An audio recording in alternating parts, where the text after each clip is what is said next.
Hello everyone, আজকে হচ্ছে 14th August 2025।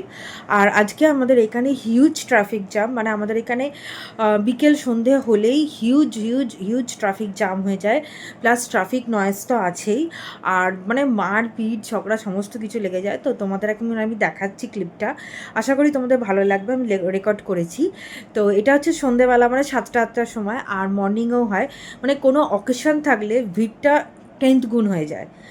যে ট্রাফিক জ্যামটা নর্মাল ডেজে থাকে সেটা 10th গুণ, মানে এতটাই বেশি হয়ে যায়। আর এখন কালকে ইন্ডিপেন্ডেন্স ডে আছে, দেন জন্মাষ্টমী আসছে, পুজো আছে, পুজোর সময় তো মারাত্মক জ্যাম হবে। তো আমি রেগুলার তোমাদের সাথে ব্লগ করে শেয়ার করব। তো এখন তোমরা দেখো ওটা, যেটা আমি দেখাচ্ছি এখন ক্লিপটার সাথে আমি অ্যাড করে দিচ্ছি।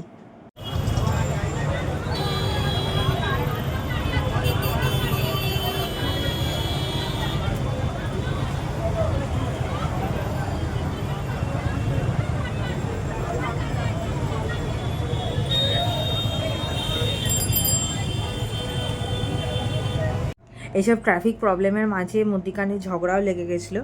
তো আমি ঝগড়ার ক্লিপও একটু নিয়েছি, সেটাও তোমরা দেখবে। আর আমি একটা ভিডিও শ্যুট করছিলাম, তো এত ব্যাকগ্রাউন্ড নয়েজ আসছিল, মানে অ্যাম্বুলেন্সও চলে আসছিলো, অ্যাম্বুলেন্সের আওয়াজও আসছিলো, এতটাই নয়েজ আসছিলো। তো সেটাও তোমাদেরকে অ্যাড করে দিচ্ছি, যে ওই ঝগড়াঝাটি যেটা চলছিল। মানে আমাদের এখানে ভেরি কমন, কোনো প্রবলেম মানে কোনো অকেশান থাকলেই এমনিতেই ট্রাফিক খুব বেশি থাকে। সানডে বলো, স্যাটারডে বলো, উইকেন্ড আসলেই আরও বেশি ভিড়টা বেড়ে যায়। আর যদি এখানে কোনো অকেশান থাকে তখন এত হয়। আর হিউজ ট্রাফিক নয়েজ মানে ট্রাফিক জ্যাম হলে তখন তো লাগবেই, এর সাথেও লেগে গেল ঝামেলা। ব্যাস ঝামেলা চলছে, আবার পুলিশ এসে কন্ট্রোল করলো, সবই দেখতে পাবে তোমরা, দেখো।